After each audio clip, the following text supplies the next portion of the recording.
മലയാളികൾ വളരെ താല്പര്യത്തോടെ കാത്തിരുന്ന സിനിമയാണ് മോഹൻലാൽ ജീത്തു ജോസ് കൂട്ടുകെട്ടിലൊരുങ്ങിയ ദൃശ്യം 3.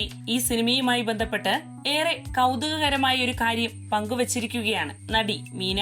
ദൃശ്യത്തിന്റെ ആദ്യ ഭാഗത്തിന്റെ തിരക്കഥ കേട്ടപ്പോൾ അത് ചെയ്യുന്നില്ല എന്നാണ് താൻ കരുതിയതെന്നും തന്നെ സമീപിച്ച അണിയറ പ്രവർത്തകരോട് അത്തരത്തിലുള്ള മറുപടിയാണ് താൻ നൽകിയതെന്നും നടി പറയുന്നു. ദൃശ്യം ആദ്യ ഭാഗത്തിൽ അഭിനയിക്കാമോ എന്ന് ചോദിച്ചപ്പോൾ ഞാൻ വേണ്ട എന്ന് പറഞ്ഞതാണ്.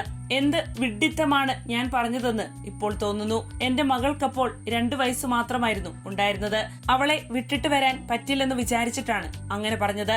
ജീത്തു എന്നെ വന്ന് കാണുന്നതിന് മുൻപ് ചിത്രത്തെക്കുറിച്ച് മമ്മൂക്ക പറഞ്ഞിരുന്നു, നല്ല കഥാപാത്രമാണ്, നിനക്ക് നന്നായി ചേരും, ജിത്തു വന്ന് കഥ പറയുമെന്നൊക്കെ അദ്ദേഹം പറഞ്ഞു. പക്ഷേ എനിക്കപ്പോഴും ഉറപ്പില്ലായിരുന്നു ആ കഥാപാത്രത്തെ പരിപൂർണതയിൽ അവതരിപ്പിക്കാൻ പറ്റുമോ എന്ന ആശങ്കയുണ്ടായിരുന്നു. കുറെ ആശയക്കുഴപ്പങ്ങളുണ്ടായിരുന്നു. എങ്കിലും എനിക്ക് വേണ്ടി എന്ത് സൗകര്യവും ചെയ്തു തരാമെന്ന് ആന്റണി പറഞ്ഞിരുന്നു. അങ്ങനെ ഞാൻ റാണി എന്ന കഥാപാത്രത്തോട് എസ് പറഞ്ഞു. മീന പങ്കുവെക്കുന്നു.